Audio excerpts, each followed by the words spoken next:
Hello friend, आज मैं आपके लिए लेकर आई हूँ इम्यूनिटी सिस्टम बढ़ाने के लिए दिव्य पाउडर, जिसको हम घर पर ही तैयार करेंगे। ये होम रेमेडी है। ये सारी चीज़ें घर पर बहुत ही आसानी से मिल जाती हैं, इसीलिए हम इस काढ़े को घर पर तैयार करेंगे। लेकिन उससे पहले मैं आपको कुछ वास्तु टिप्स के बारे में बात करूंगी, क्योंकि मैंने अब से ये शुरू किया है कि हर रेमेडी से पहले मैं आपको एक वास्तु टिप्स दिया करूंगी। तो आज हम बात करेंगे दक्षिण मुखी घर की, यानी अगर किसी का घर दक्षिण मुखी है तो उसको क्या उपाय करने चाहिए। तो सबसे पहला उपाय ये है, अगर आपका घर दक्षिण मुखी है तो आप मेन डोर पर इस तरह से कि इंसान की आकृति के बराबर एक शीशा लगवा दें, जिससे इस जो मुख्य द्वार का जो दोष है वो दूर हो जाएगा। जब भी कोई इंसान बाहर से आएगा तो उसका जो प्रतिबिंब है वो इस दर्पण में पड़ेगा और उसके साथ आई हुई नकारात्मक ऊर्जा घर से बाहर चली जाएगी। दूसरे आप ये भी कर सकते हैं, घर के दोनों तरफ यानी मेन गेट के दाएं और बाएं, एक तरफ केले का और एक तरफ तुलसी का पौधा भी लगा सकते हैं। तीसरा उपाय ये कर सकते हो कि आप यहाँ पे सबसे ऊपर एक पंचमुखी हनुमान जी की आशीर्वाद मुद्रा में एक फ़ोटो लगा सकते हो। ये छोटे छोटे उपाय हैं, इनसे हम दक्षिण मुखी द्वार का दोष है उसको दूर कर सकते हैं। ये बहुत ही कारगर उपाय हैं। जब हम गेट को हम किसी और दिशा में नहीं बदल सकते तब ऐसे उपाय काम करते हैं। अब हम अपनी रेमेडी शुरू करते हैं। इसमें आपको जो भी चीज़ें दिखाई जा रही हैं उनको अच्छे से आप नोट कर लीजिए। कुछ चीज़ें यहाँ पे बहुत गर्म है, इसीलिए आपको उनको ज़्यादा लेने की ज़रूरत नहीं है। कुछ चीज़ें जो आपको नुकसान कर सकती हैं, जैसे यहाँ पे है दालचीनी है, और वो बहुत गर्म होती है, इसीलिए जायफल है वो गर्म होता है, इसीलिए इनको आप थोड़ा कम ही लें तो ही अच्छा रहेगा।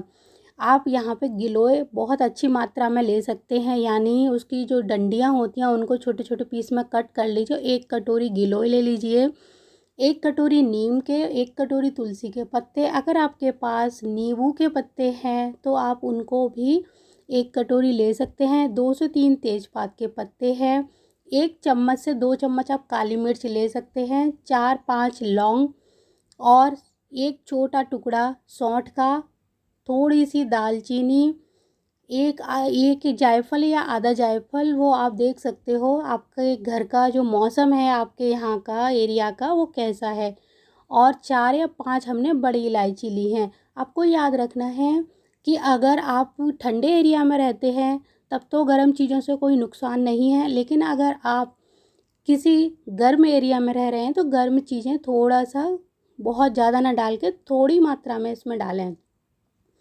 आप देखिए, ये दिव्य पाउडर मैंने घर पर ही बनाकर रखा है। यहाँ मैं आपको 2 तरह से बताऊँगी। अगर आपके पास घर में नीम का और तुलसी का अच्छी मात्रा में पौधा या पेड़ लगा हुआ है, तब तो जो ग्रीन लीव्स हैं उनको आप जब ये पाउडर बनाओ उसके बाद जब आप इस दवाई को रेडी करो अपने लिए पीने के लिए काढ़ा, तब डाल सकते हो, और नहीं तो आप इसमें भी मिलाकर रख सकते हो। कई बार क्या होता है कि हमारे घर में नीम तुलसी तो मिल जाती है लेकिन नीम नहीं मिल पाता, इसीलिए हम बाहर से एक बार अच्छी क्वांटिटी में पत्तों को लेकर आएँ, धोएं और उनको सुखाकर और उनका पाउडर बनाकर इसमें मिला सकते हैं। तो हमारी ये दिव्य पाउडर रेडी हो जाएगा, और जब भी हमें इस औषधि की ज़रूरत होगी हम उसमें आधा चम्मच 1 गिलास पानी में डालेंगे और ये तैयार करेंगे। ये सारी चीज़ें जो मैंने दिखाई थी उनको मैंने अच्छे से पीस लिया था। आप देख सकते हो, मुलैठी मैंने ली है। मुलैठी कोई नुकसान नहीं करती है, मुलैठी गले के लिए बहुत अच्छी होती है, इसीलिए आप मुलैठी अच्छे से डाल सकते हो। ये नीम के पत्ते हैं, मैंने तुलसी के पत्तों की जगह पर उसकी छोटी छोटी डंडियाँ और उनके जो फूल होते हैं उनका भी इस्तेमाल किया है। आपके पास जो भी चीज़ें हो आप तीनों में से वही डाल सकते हो। ये सारी चीज़ें मैंने बाद में मिलाई थी, क्योंकि बाकी चीज़ें जो मैंने पीस ली थी उसके बाद हाथ से थोड़ा सा मसल के मैंने तुलसी नीम के पत्ते इसमें डाले थे।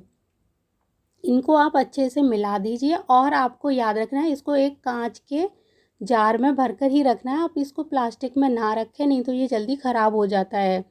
कांच में इसकी जो लाइफ है वो काफ़ी लंबी हो जाती है, इसलिए कांच में ये चीज़ कभी ख़राब नहीं होती है। अगर आप 1 महीने का बना कर रख रहे हैं तब तो आप इसको 15 दिन या 10 दिन के लिए तो प्लास्टिक की चीज़ में रख सकते हैं, लेकिन इससे ज़्यादा के लिए आप कांच की किसी बॉटल में भर कर रखें। दूसरी ध्यान देने वाली बात यह है कि इसको गर्भवती महिलाओं को सेवन नहीं करना है, क्योंकि इसमें बहुत सारी गर्म जड़ी बूटियाँ होती हैं। नॉर्मल जो व्यक्ति होता है वह इसको हफ्ते में 2 से 3 बार आधा चम्मच 1 से 1.5 गिलास पानी में इसको बॉईल करना है। उसके बाद इसको जब आधा गिलास रह जाए तो दिन में सिर्फ एक बार यूज़ करना है। आपके घर में 2 साल से 5-6 साल तक के बच्चों को इसको 1 से 2 चम्मच दे सकते हैं, उनको कोई साइड इफ़ेक्ट नहीं होगा। आपको बस याद रखना है, छोटी जो चाय की हमारी चम्मच होती है उसको ही लेना है। आप देख सकते हो जो जैसे मैं आपको दिखा रही हूँ, 1 से 1.5 गिलास पानी में सिर्फ इतना पाउडर डालना है। कुछ चीज़ें आप ग्रीन लीव्स की ले सकते हो इसमें अलग से मिलाने के लिए। ये मैंने तुलसी की बहुत सारी जो पत्तियाँ थीं, उनकी छोटे छोटे या पौधे बीज निकलते हैं तो ये हमारी तुलसी को ख़राब कर देते हैं, तो मैंने इनको पहले से ही तोड़ के रख लिया था और इनको अच्छे से सुखा लिया है। जब भी ये पाउडर बनाती हूँ या कोई और रेमेडी बनाती हूँ तब मैं इस तुलसी की मंजरी का इस्तेमाल करती हूँ। ये भी हमारे लिए रामबाण औषधि का काम करती है। आप देख सकते हो कितनी सारी जो तुलसी की जो मंजरी हम लोग फेंक देते हैं, ये भी हमारे लिए बहुत ही लाभदायक होती है। जब भी आप ये काढ़ा बनाओ, थोड़ा कड़वा आपको लगे तो इसमें चीनी, शहद या मिश्री डाल सकते हो, लेकिन आप इसमें चीनी नहीं डालना है आपको। गुड़, शहद और मिश्री डाल सकते हो, लेकिन आप चीनी का इस्तेमाल बिल्कुल ना करें। डायबिटीज़ के जो मरीज़ हैं वो तो चीनी का इस्तेमाल या किसी भी प्रकार के मीठे का इस्तेमाल ना करें। तो आपको सारी चीज़ क्लियर हो गई होगी कि ये जो दिव्य पाउडर है हमें कितना इस्तेमाल करना है। आप बिल्कुल नॉर्मल व्यक्ति हैं, आपको कोई परेशानी नहीं है, तो हफ्ते में 2 बार भी आप इसको लेंगे तो आपको आगे भी कोई परेशानी नहीं होगी। ये बहुत ही अच्छी औषधि है। 7 से 8 साल से मैं इसको यूज़ कर रही हूँ, इसीलिए मैंने आज आपको बताया। आप भी इसको घर पर बनाइए और इसके जो फ़ायदे हैं वो आप खुद ब खुद महसूस करेंगे। यहाँ मुझे बताने की इस चीज़ को बिल्कुल भी ज़रूरत नहीं है। आप एक बार बनाइए, फिर ये चीज़ आप खुद ब खुद